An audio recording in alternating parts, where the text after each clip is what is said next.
When the world is just too much, turn it off and turn on positive, encouraging K-Love. I'm gonna praise. World off. K-Love on. K-Love is sunshine for my soul. I love K-Love. Listen now on your radio, online, or on the free K-Love app. K-Love makes me feel so good. Positive, encouraging K-Love.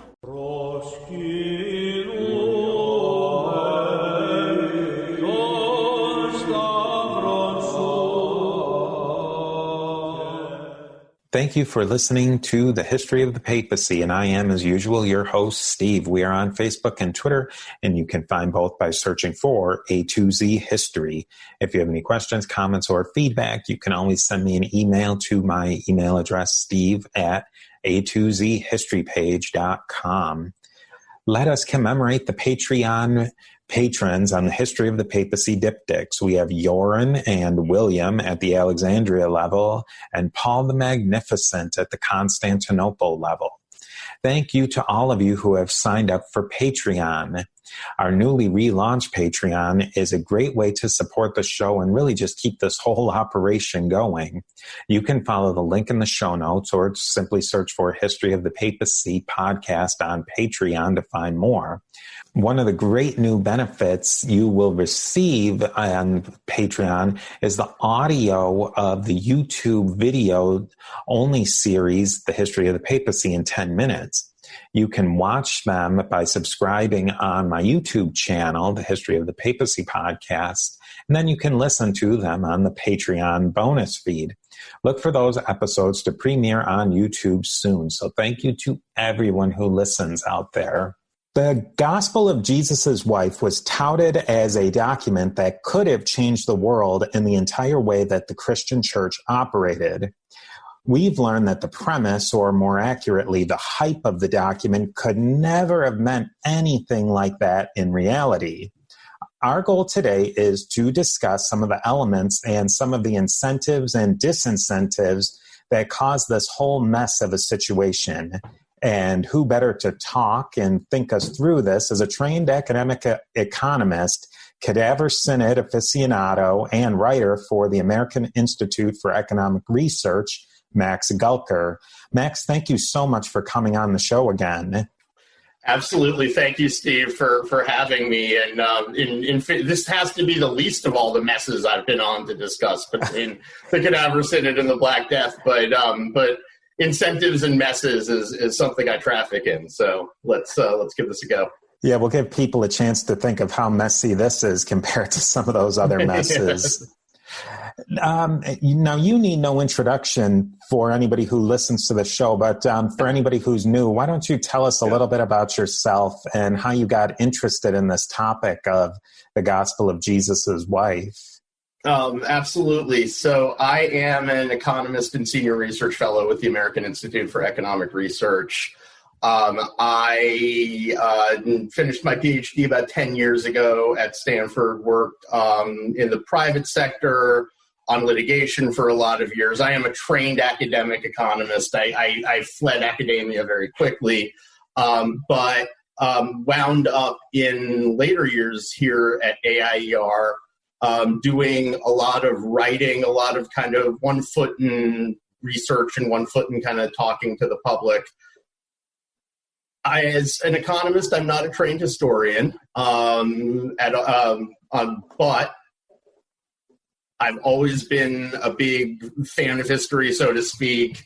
Always been one of my interests, very interested in history podcasting as we've been connected. And this topic really combines sort of many things I love, including technology, communication technology, both old and new, along with religious history and Christian history, which we can talk about a little later.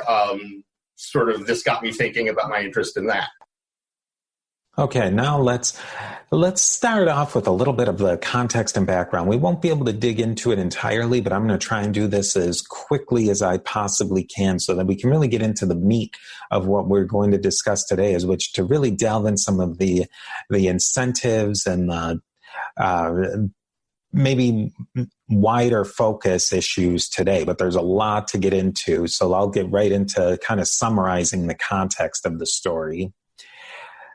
The International Congress of Coptic Studies does not usually make waves in mass media or popular culture, but at the group's 2012 meeting in Rome, unbeknownst to most of the attendees, Harvard professor Karen King, who is also the Hollis Chair of Divinity at Harvard, one of the oldest endowed chair in all of U.S. academia, had a big announcement planned in conjunction with her scheduled lecture. Among the small handful of people who did know what was coming were reporters from the New York Times, the Boston Globe, and the Smithsonian Magazine. They were given exclusive access to King with front page articles ready to go live. Back in Cambridge, Massachusetts, Harvard waited to launch a special new website of its own. King announced the discovery of an ancient papyrus fragment about the size of a business card or a credit card with text written in the Coptic language that appeared to be a part of a previously undiscovered gospel. This would have been enough to constitute a professional bombshell for those attending the conference, including scholars who had spent their entire careers researching non-canonical gospels, such as the Gnostic Gospels. We've discussed them in detail in several episodes, so you'll know something about them, and I would suggest going back and listening to them, and I think we still might have some episodes about the Gnostic Gospels because they're really an endlessly fascinating place to delve into. The immediate media frenzy, however, was to be focused on one particular faded and fragmentary line of the text. King translated it as such. Jesus said to them, "My wife." It's difficult to imagine a few ancient words written on a papyrus better placed in terms of content and timing to generate public interest in early Christian studies. And Karen King herself, her work had long approached the non-canonical early Christian texts, such as the Gnostic Gospels, with the thesis that the groups ultimately marginalized by the Orthodox or the Proto-Orthodox had differing and more egalitarian views towards women and sexuality and that sort of thing, which we know from a lot of the episodes that the Gnostics, that's really not quite how lines up with what the Gnostics actually said and with their dualistic beliefs, but that's a different topic for a different day. Anyway, King had even done considerable research on people like Mary Magdalene well before Dan Brown's novel, The Da Vinci Code. If you'll remember, Scott Rank and I in Hollywood Hates History tackled the Da Vinci Code movie, and I even had to defend it, so we'll stick with that. Nearly a decade later, King appeared eager to kind of nip the media hysteria surrounding the papyrus fragment in the bud. She reminded interviewers that discovery was not direct evidence the historical Jesus had a wife, let alone that a known figure like Mary Magdalene was the wife in question. Then again, she had also taken to calling the fragment the Gospel of Jesus' wife, indicating a kind of desire to ride the media hype. And even though that fragment would never, by any academic standards, hold up to being called a gospel or fit the gospel definition, Karen King was also a high-profile member of the Jesus Seminar, along with the previous guest of the show, Dr. Robert Price. Within days, however, the news cycle had moved in a very different direction. Many academics who might have had a say in a robust peer-reviewed discussion and process were excluded from the media push, and they raised serious questions that the papyrus fragment was actually a forgery. Skeptical discussions coalesced around Duke professor Mark Goodacre's NT blog and podcast and other online sources. I highly suggest you go back and listen to Professor Goodacre's 5-part series on this situation for a more in-depth discussion of the facts of the story. Goodacre wrote about the concerns of a UK professor who noticed extreme similarities between virtually all of the extant text in the Gospel of Jesus' Wife and the already well-known non-canonical Gospel of Thomas, as though a forger had cut and pasted quotations to assemble something seemingly new. Independent scholar Andrew Bernhardt, all too accustomed to not being on the academia's radar, went into one shocking step further. He confirmed that the actual text of the Gospel of Jesus' Wife was lifted from an online Thomas translation by another independent scholar, Michael Grandin, with all of the idiosyncrasies and even errors and typos intact. Finally, and most shockingly, was the issue of provenance. Just where had this papyrus fragment come from? King had received the artifact from a professional collector who had contacted her and who King said wished to remain anonymous. Journalist Ariel Sabar, author of the Smithsonian piece that accompanied the 2012 announcement, discovered that Walter Fritz, a German who had immigrated from Florida, was in reality an endless and fascinating and often perplexing con man. I mean, you really have to read the book to find out all the ins and outs of that story. Fritz, who was a frustrated Egyptology grad student back in Berlin way back in the early 90s, also wound up spending the decades after that as a machine parts salesman and an adult filmmaker. He never issued a direct apology or actually said that he did this forgery. But as detailed in Sabar's new book, Virtutes, a Harvard professor, a con man, and the Gospel of Jesus' Wife, hours of conversation with Fritz left little doubt that he had actually forged the documents and duped King and Harvard. There's just so much more with this story. We can't possibly get into all of it here. With that being said, though, let's get on with exploring at least a few of the issues brought up in this fascinating story of the Gospel of Jesus' Wife. So just to set the frame of what we're talking about today, how did one of the most important and well-regarded professors in New Testament and religious studies get to this point in September of 2012, where she put out this document? She kind of did it in a half academic, half sensationalistic way. How did we get to this point? And how did a system that was really supposed to prevent this sort of sensationalized Indiana Jones style archaeological finds, how did it just fail so spectacularly? And that's what we're going to talk about today. Max, maybe just share a couple of your, what were you thinking when you just originally heard this story, and even before you started digging into it, what were you thinking? So I think to me the first real area of significance that this brings out a little bit from experience is the point where academia and the media intersect. And, as you said, Karen King makes this announcement at this symposium in Rome. Now, I'm not familiar with other things that have been announced at these symposia in Rome, each year. So why do we know about this? This turns out to be very important because Karen King had called a few major media news outlets, but to cover this announcement. And she was doing it for a finding that was written up in a journal article that had either not yet been peer-reviewed, which is usually in academia when a journal article is published, you have even double-blind peer reviewers from these journals out there. People say, what's the significance of these journals anymore when you have the web? Why do you need things published? Well, it's this curation, and it's people in your own field are supposed to, basically say, is this a good paper? Is this correct? And is this, interesting enough to publish?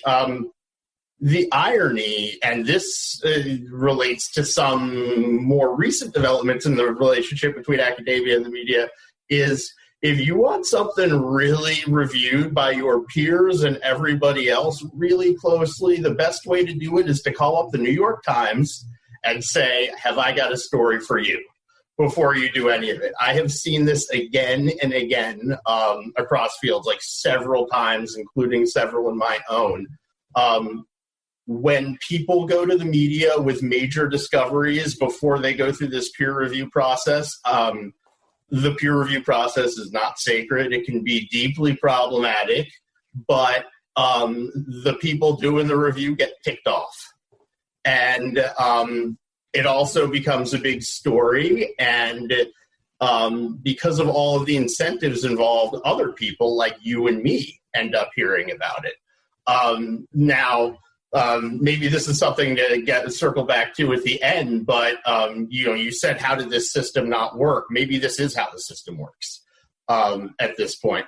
But with the other point I wanted to make about academia and the media, and again, this is not that academia in its own bubble is sacred and infallible, nor should it, nor could it be. But that said, if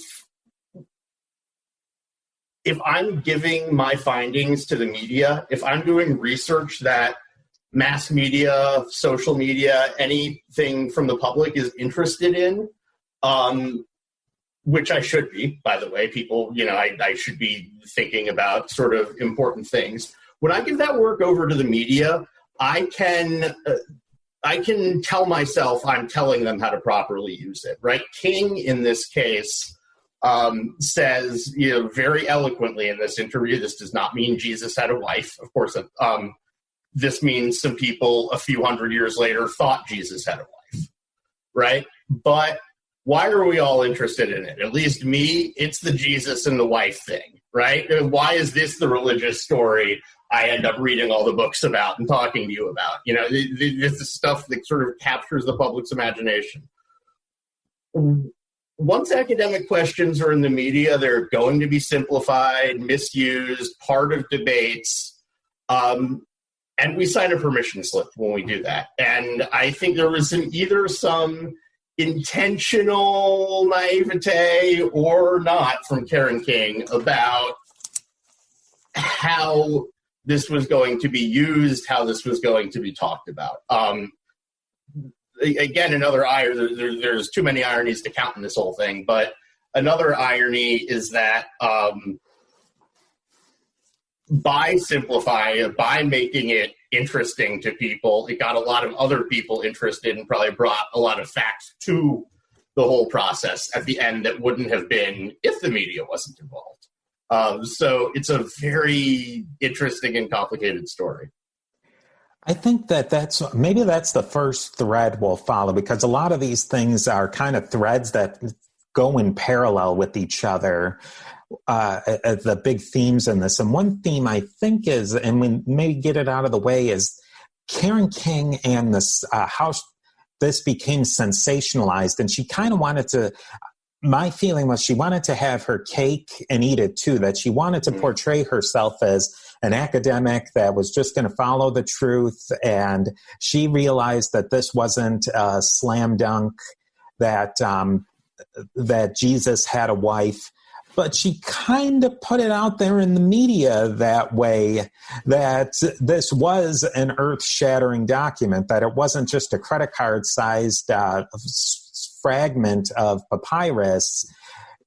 She definitely put it out there that this was more than just something that was of minor interest to Coptic scholars. And I think that she must have known that the weight that she had, given that where she was academically as the Hollis Professor of Divinity, that when she comes out and makes a major announcement like that at the Coptic symposium in Rome, which probably 99.999 stretch out as many nines as you want, the Coptic symposium in Rome is never going to make the news unless maybe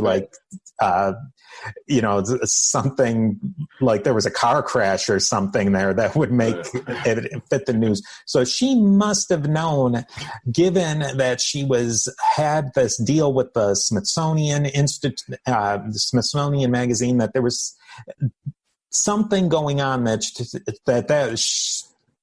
her naivete was maybe not maybe as naive as we think it is, that she was playing two sides of the field, that she was just the academic following the truth, but also that, this is a earth-shattering document. Yeah, and I think I've characterized this to you in our conversations as kind of all too common in academia, and yet perhaps a particularly egregious and particularly a high-profile case of it. When we do things, and academic questions are always hard in a sense, or should be. Like that's why people are sucking up big endowments to sit there working on them. And as an economist, when we do academic work on policy issues, there's always a million unanswered questions and everything. But people are going to ask us, does the minimum wage reduce employment, and by how much, or what kind of monetary system should we have? And we're not going to give them the 60 pages of footnotes, and we are going to give them answers. That happens. The problem is this statement that gets kicked around way too easily, which is we have to do our best. We gotta do something. And at times we have to instead of erring on the side of giving a simple answer, we have to err on the side of we don't know. They don't want the complicated answer, but we have to, we have to be the stewards of it. Now, Karen King essentially got this papyrus, and it's very interesting as you're reading yet another layer in this, as Ariel Sabar and his kind of perception of Karen King. It sounds like, I think an extremely interesting thing that he said was about the Da Vinci Code. So several years before this, Karen King kind of gained some prominence from the Da Vinci Code, right? She had been writing about these Gnostic Gospels and the Gospel of Mary Magdalene going back decades. But the original kind of History Channel documentaries that got made in the wake of the Da Vinci Code, Karen King is interviewed, and and Ariel Sabar, the author of Virtutes, says that what Dan Brown has said is obviously not true. There's a lot of inaccuracies in it. That she's not necessarily, she's kind of encouraging this stuff. And he says Karen King's whole career has been about dispelling fictions about Mary Magdalene. The problem she's confronted with is this particular fiction happens to coincide, happens to give her a platform to tell a different but related story that she's been spending her whole career trying to tell. And that's very hard to say no to. At the same time, right, the question, the issue of I'm gonna have it both ways. I'm gonna be this academic but engage in pop culture. In many ways, it's the pop culture that came back to bite her, not the academia. In this case, very interestingly, right? It's the friction between the two.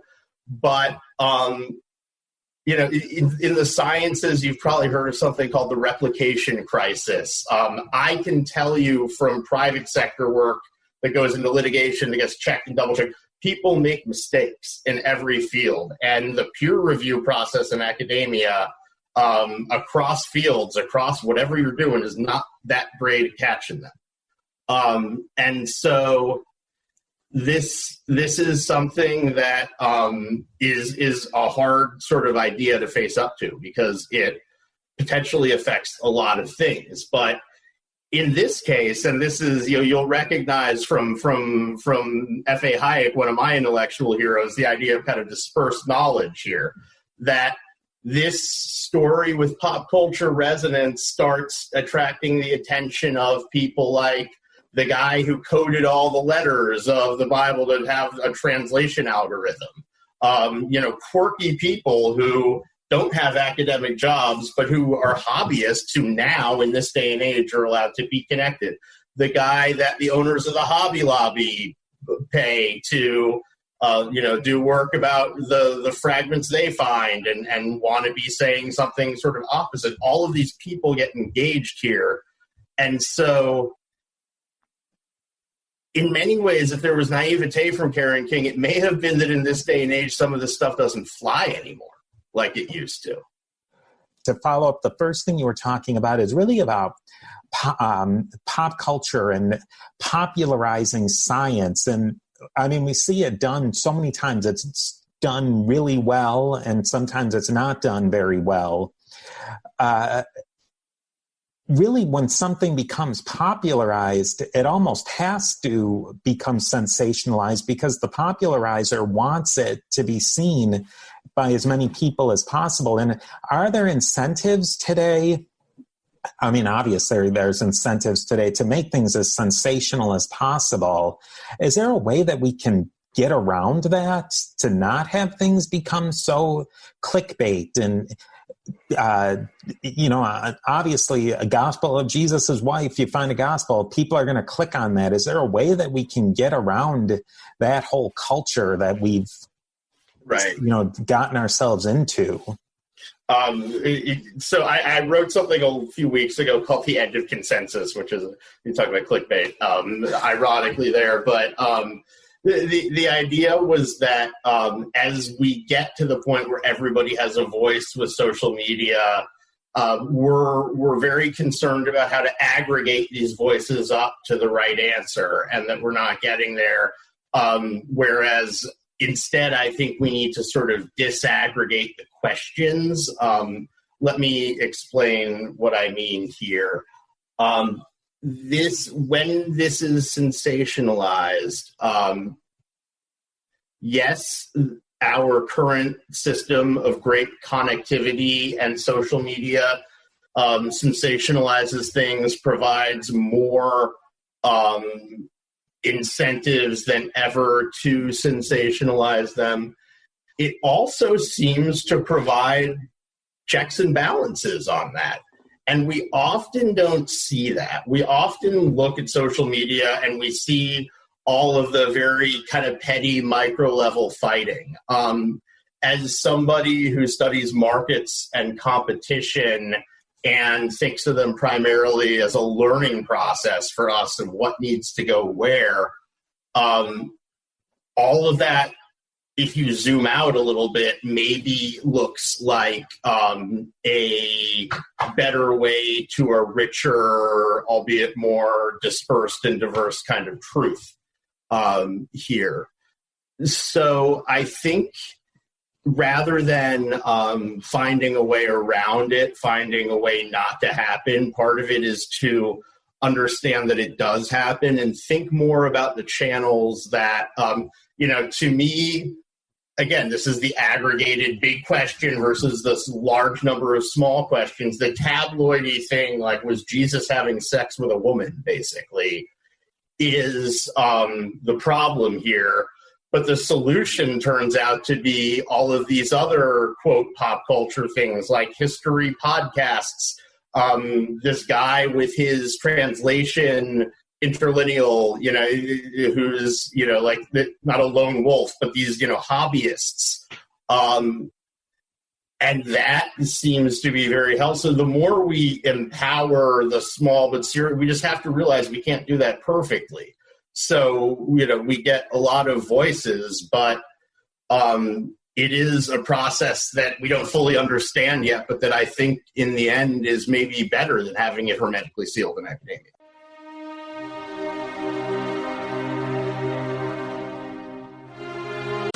When the world is just too much, turn it off and turn on positive, encouraging K-Love.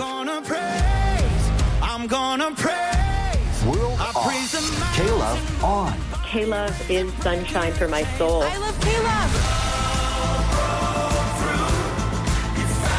Listen now on your radio, online, or on the free K-Love app. K-Love makes me feel so good. Positive, encouraging K-Love. Hi, everyone. If you've been injured in an accident that was not your fault, listen up. We have legal professionals standing by to answer your questions for free. Call now and find out if you have a case and how much it's potentially worth. Call 800-910-7500. I'm here with spokesman John Wolf. So, John, tell everyone listening who should call right now. Well, Maria, first off, thank you for having me here. It's always nice to answer the listeners' questions. Now, as far as who should call in, anyone who's been injured in an accident and think you deserve compensation, give us a call right now. 800-910-7500. You'll find out if you have a case and how much it's potentially worth. Thanks, John. You heard it, folks. Take advantage of this opportunity and call now. 800-910-7500. Advertisement sponsored by Legal Help Center may not be available in all states, not available in California.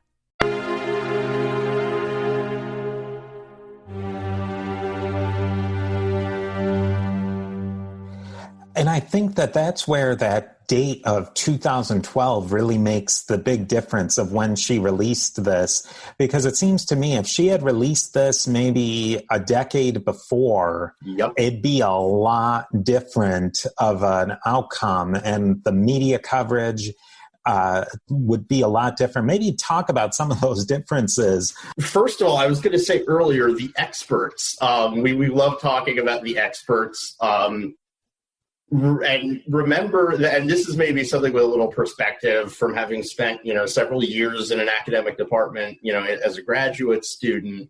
In this case, this is not just Karen King. This is Karen King, PhD students, journals, Harvard University, a PR office at Harvard University, the media, right? Just like everything, we ascribe a lot to Karen King, and yes, like the buck does stop with her ultimately, and it has to.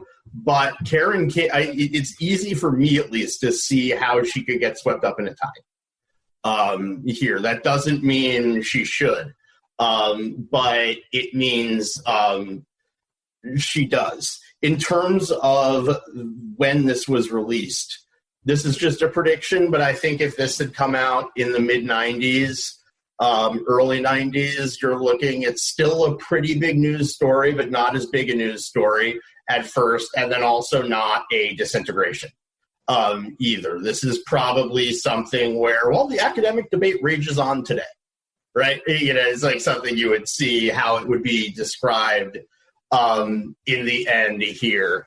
I think that... And again, this is the fact that it's not like everybody has equal access. This is not some kind of kumbaya, perfect system, but the fact that all these people could find each other, that, Mark Goodacre's blog and, the guy with the interlineal and I'm blanking on, I'm terrible with names, but they find each other. And this is a different process, but this is a process, and it may actually be more robust at finding errors than just leaving things to the experts. So maybe in the end, our slightly different perspective is you're saying, well, if we can't trust the experts, and I'd say, well, no, you could never trust the experts, but maybe in the end you can trust the finished product a little bit more now. I hope at least. And I think that maybe the Karen King, because Karen King is not just the person Karen King, like you said, and I didn't think of it that way. She's all of the PhD students underneath her. Because she's the head of that department. She's she represents all of the professors who are under her. She's the Hollis professor of divinity school. She represents essentially Harvard. That maybe carried this story a lot further and got out from underneath her feet. They mentioned it a little bit in the book. There was another kind of forgery forged. It was the ossuary of Jesus, that it was a bone box that they used in Second Temple Judaism, that once a person decomposed, they would put their bones to save space. And it said like Jesus, brother of James, and like son of somebody, like perfect, like setup that this was Jesus's ossuary. Yet it was pretty much debunked really quickly because it didn't have a huge scholar behind it. I think the person who was pushing was a guy named James Tabor, who does not have the cred that Karen King has. Some big people or big institutions like the Israeli Antiquities Authority really quickly smashed down on it. It really wasn't a dispersed thing like that with the Karen King, which is something that maybe you can speak to, an authority versus what does that mean for us in this day and age where there's a lot more of this dispersed expertise? Right.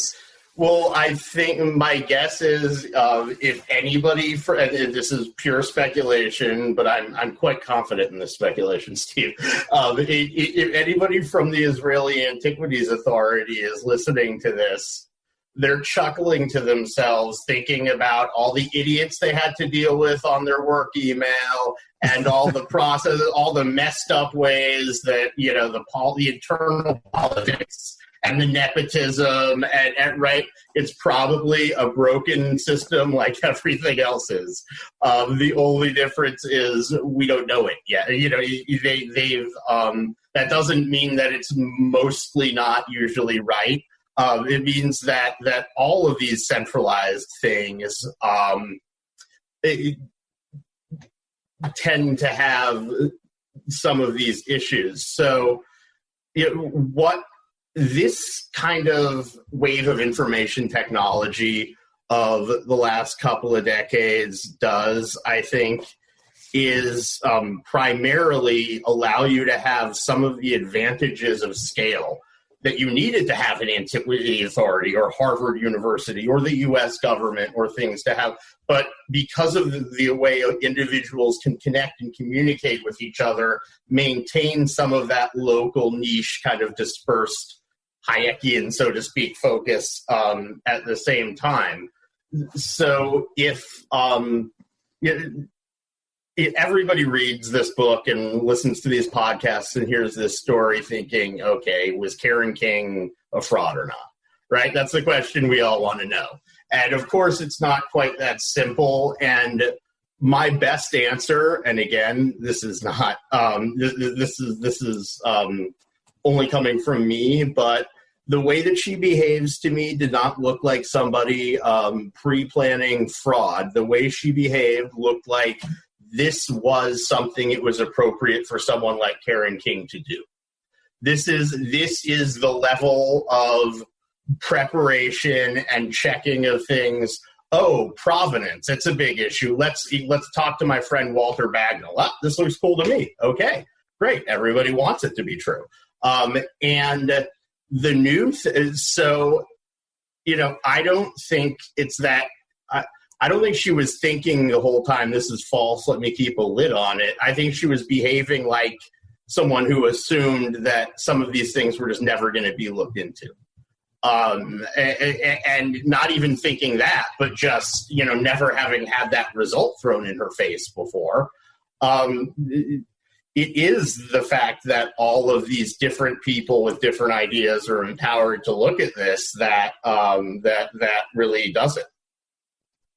I think this is a difficult part of the story too, that both of us don't have any intimate knowledge of any of this. We're really getting the whole story through Ariel Sabar and Mark Goodacre and right. all these different articles that you read.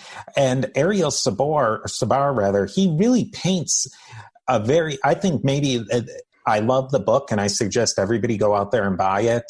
That he maybe one of my problems is that he plays a psychologist a little bit too much in the book, and so maybe that's something that colors my perception of Karen King.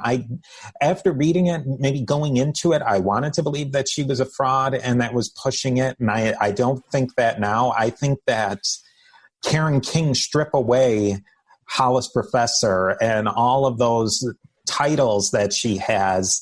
Maybe Karen King as a person wanted to believe that this was true, and she got taken by somebody, a con man Walter Fritz, who we'll talk about, and it's really, we can never get into all of Walter Fritz here. It's so complicated. There's as many rabbit holes there as you want to dive down if you're interested. It's all out there. So trust us that he was, and Sabar would paint that picture, that he was a person who knew, Walter Fritz was a person who knew exactly how to get to the mark, you might say, of that he wanted to do.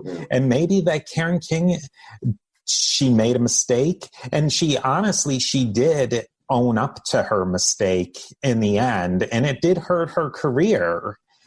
She hasn't really published very much after that, and she's kept a pretty low profile since then. Is that an incentive enough for an academic to the chance that one mistake can ruin your career? You really can't protect yourself from that, really, in the end, in any profession.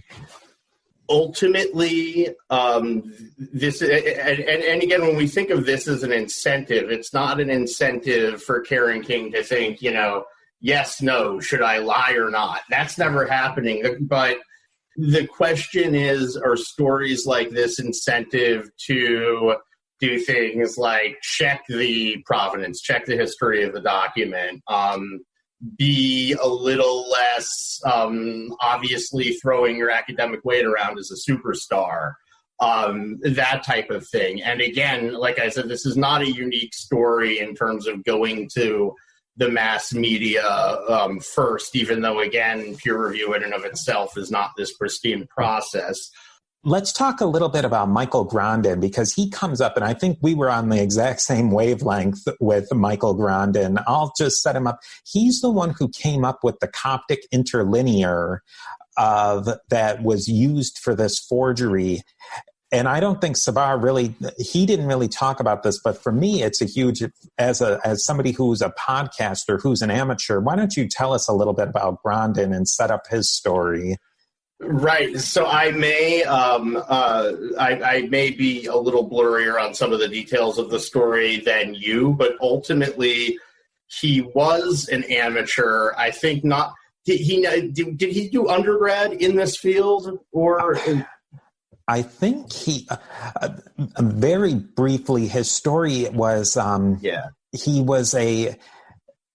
he had academic inclinations, but I think at least the story Sabar put is like his father or something totally put the kibosh on that. And so he went and got like a completely practical job. I think he worked at an insurance agency or doing some like statistical analysis, but his passion was putting together an interlinear of the Coptic Gospel of Thomas. And he made a website, and he used that as a way to do some sort of numerology of the document and to do some really bizarre data analysis of the document. Just to put it into context, because this is the mind-blowing thing. He did it in the 90s. Before anything like that, now if somebody did that, they'd get, I think I had said that, he'd get 100,000 views on his YouTube page doing a podcast about this. In 1997, he was a crank who was doing this in his basement with his wife saying, why can't we go on vacation because you're typing out code for your website? I think we agree. How much has Grandin and his story changed? If Grandin had been born 20 years later, what the differences would have been for somebody who has kind of a bizarre and unusual hobby and talent. Yeah. Well, to me, even though he did this translation of the Gospel of Thomas in the 90s, and the interesting thing here is he's this sort of, not even frustrated academic, didn't even get to the point where he could be frustrated, has this little interest that some people would dismiss as kooky about kind of finding these codes. This sort of, as a tangential matter, has to almost do this weird translation of the Gospel of Thomas that it turns out that the forger in part ripped off, and this is how he knows this. So, people want, and this is when you had said earlier, because the internet, all this kind of trash can get out there along with the truth and all this stuff. The real way around that, so to speak, is to treat all of this disagreement not as opportunity for struggle, which is what we're used to doing, but treat it as an opportunity for learning, right? And so in the 90s, when this interlineal translation of Thomas was made, right, the only thing you had to know about Michael Grondin was he was trying to find some code in the Bible, right? He's some kook in his mother's basement, whatever.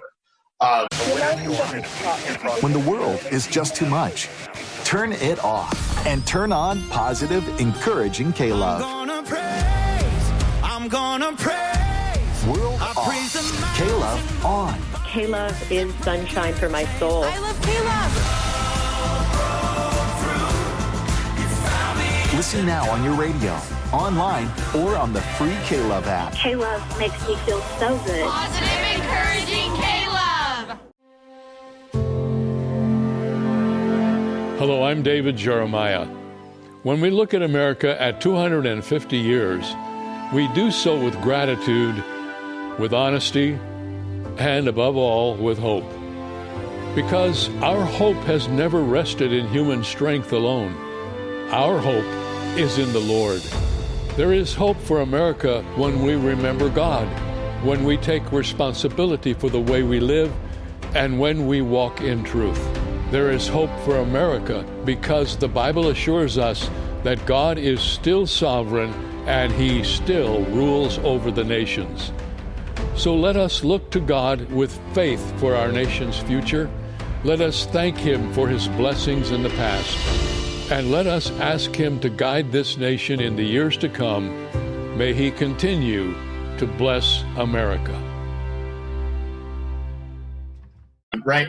He still may have ideas that are kooky at this point, or interests that are very sort of focused and limited and idiosyncratic.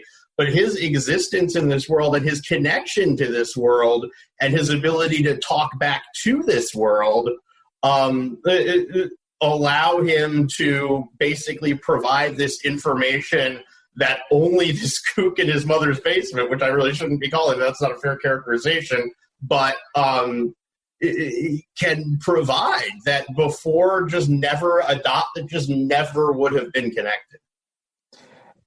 Really, in a lot of ways, he's the driving force of this entire scandal, that it was his this guy who was doing this work in his basement, who was just following a passion that was really not even much to do with any passion about the Gospel of Thomas. Without that, this forgery may not have even happened. And without people knowing that his work is impacted the academic side of it, if people didn't automatically know his interlinear in and out, they would have never have seen that this was a forgery. Yeah. It's... Again, these are the things that can never be planned, that when we just allow people to be connected and we listen and we do our homework and the stuff we're involved in terms of who we hear, who we talk to, and insisting on a standard of what's true and important and all of that, then the big picture takes care of itself. And then we don't have to worry about, well, how do we get the people we think are right to be the ones who are talking? We take that energy, and when it's our thing that we're interested in, whether we're a hobbyist or a professional, and the Michael Grondin thing comes along, we're able to take that and get what's important out of it. That's hopefully, and I think I'm optimistic, going to be the way a lot of things in academia shift. We may be in a weird time right now when all of this technology is kind of relatively new and we're still figuring out what it all means. I think a good way to maybe a final point, and this is going to be a long final point, so everybody get comfortable. There's a lot of points. It's incredible. Mark Goodacre, who's a New Testament professor at Duke University, and he was one of, he definitely did a great series on the nitty gritty and the details of this forgery, and he was very much involved with a lot of the aspects being found as a forgery. At the end of one of his podcasts, he said how he felt honestly sad of all the hours that not only he spent on this, but, probably literally years of time people spent on something that wound up just being a forgery, and how it could have, all that time could have been used more productively. And at first I was like, yeah, I absolutely agree with you that this was a waste of time. But then in another way, maybe this wasn't a waste of time, that a lot of really interesting points got brought out, and a lot of really interesting debate was brought out because of this forgery. And maybe there is something to learn from it. So I'm gonna butcher a Friedrich Hayek quote here, but to paraphrase it, we only use competition in situations where we do not know the essential features of the competitors, right? Goodacre is lamenting the way this situation turned out, but it was his work that helped the situation turn out in the right way. We can't go back and plan that out so that, everybody knows that this is a forgery, but it's going to be let through, but it's going to capture the public's imagination, but it's going to do this and that. He's taking sort of one bad outcome there, and I understand it. I understand the feeling of it, but in the end, I do think that a lot of this turns out to be the system working, or a new system finding out how to work. Yeah, I think that just saying that had this not happened, then the outcome would have been this.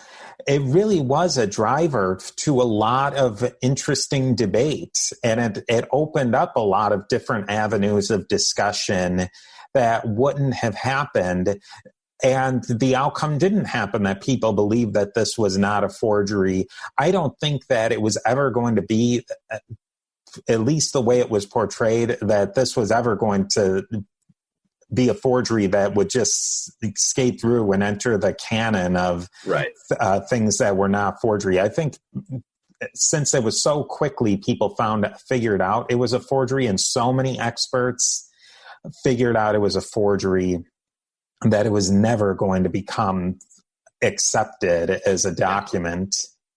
No, that's interesting. And that may, I was talking a little bit earlier about how, a lot of these things were specifically detected because of this. It would be interesting to see what this would have looked like. I guess if the peer review process had ever done its job, it would have said no, but that's a whole other can of worms. In the end, we're always surprised that it's just a lot of human beings running around crashing into each other, messing everything up. It is. Even in academia, even at Harvard, even with Jesus and with or without his wife. it's a tremendously, for both Market Acres podcast and the Virtutes book, I had a blast with, and I recommend. Yeah, I think definitely that 6-part series was absolutely a must listen to. And the book, I think, is a must read or listen to, whichever you prefer. Both, I mean, I have gotten so many hours of entertainment out of both of them. Ditto, and me too. I think one other thing, one last thing, is that the whole issue of provenance, and we can't get into all of it here. It's impossible. But that seemed like another thing that just was a very much a missed opportunity that Karen King and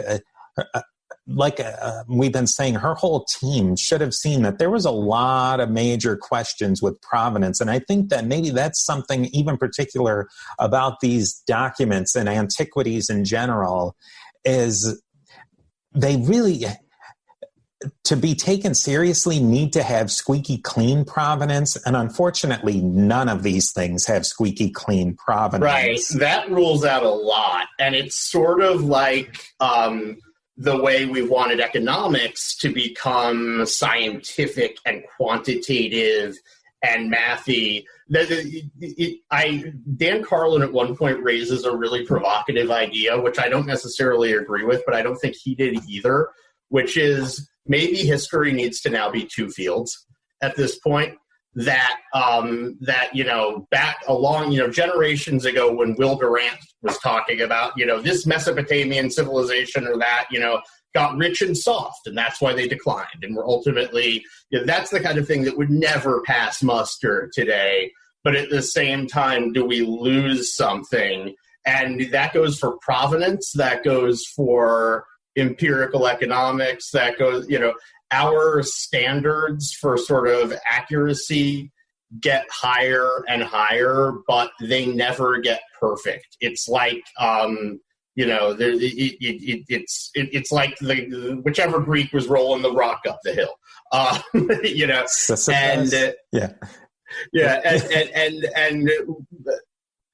and in addition to understanding the incredible things we can do, we have to understand the limitations, and not in a postmodern way, another thing that's we say for another podcast, but we have to allow that none of us have a monopoly on the truth, and to let all of these things in.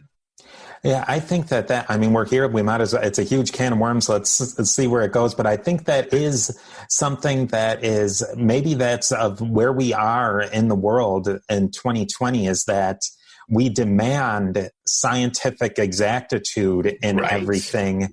And as we're learning, there's less and less exactitude in science and just about everything else. That interpretation matters so much more. So subjectivity and objectivity, nobody can agree on anything.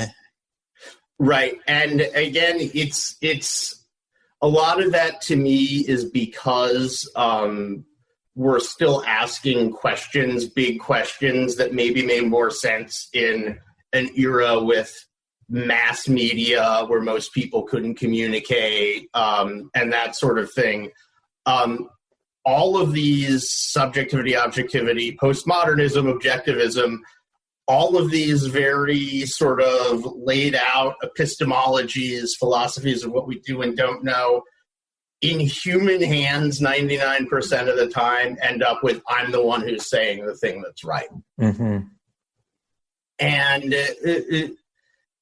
if we can appreciate that there's too much information out there for one person to know, and that people's beliefs are going to be shaped by that path they take uniquely through it all, then it's not in a postmodern, well, what I feel like is right is the right thing. It's more points of departure, disagreement, differences in background, education. What can I learn from this? I don't have to put everything I believe on the line to listen. I can disagree. What can this process teach us?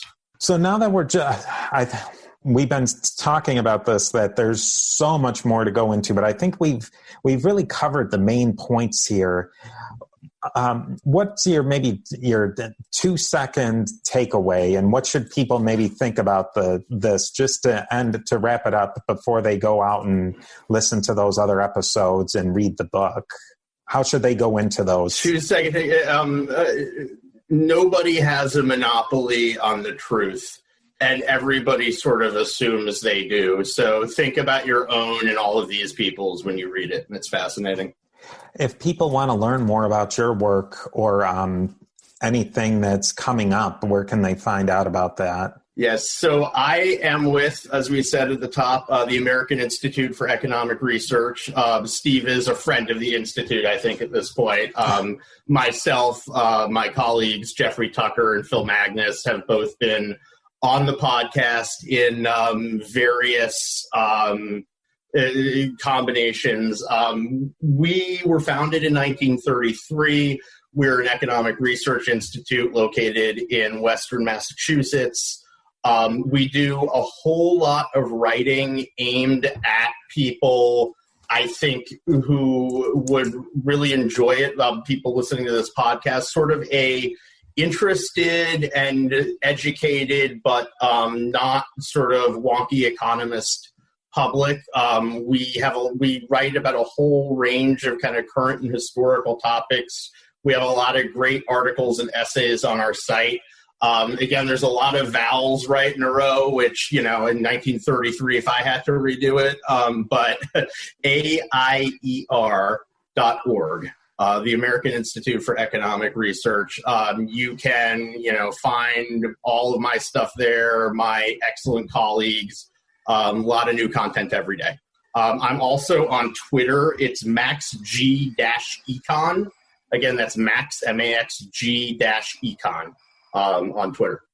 Well, thanks a lot again, and I'm sure you'll be back on the show again probably soon to talk about its I'll endless. Find some way.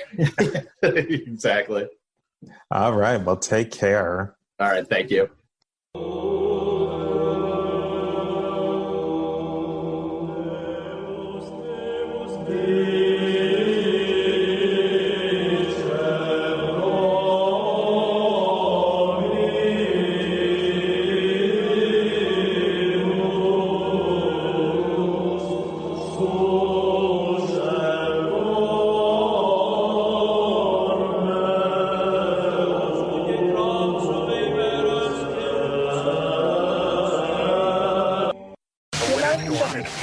When the world is just too much, turn it off and turn on positive, encouraging K-Love. I'm gonna praise. World off. K-Love on. K-Love is sunshine for my soul. I love K-Love. Listen now on your radio, online, or on the free K-Love app. K-Love makes me feel so good. Positive, encouraging K-Love. Hi, everyone. If you've been injured in an accident that was not your fault, listen up. We have legal professionals standing by to answer your questions for free. Call now and find out if you have a case and how much it's potentially worth. Call 800-910-7500. I'm here with spokesman John Wolf. So, John, tell everyone listening who should call right now. Well, Maria, first off, thank you for having me here. It's always nice to answer the listeners' questions. Now, as far as who should call in, anyone who's been injured in an accident and think you deserve compensation, give us a call right now. 800-910-7500. You'll find out if you have a case and how much it's potentially worth. Thanks, John. You heard it, folks. Take advantage of this opportunity and call now. 800-910-7500. Advertisement sponsored by Legal Help Center may not be available in all states, not available in California.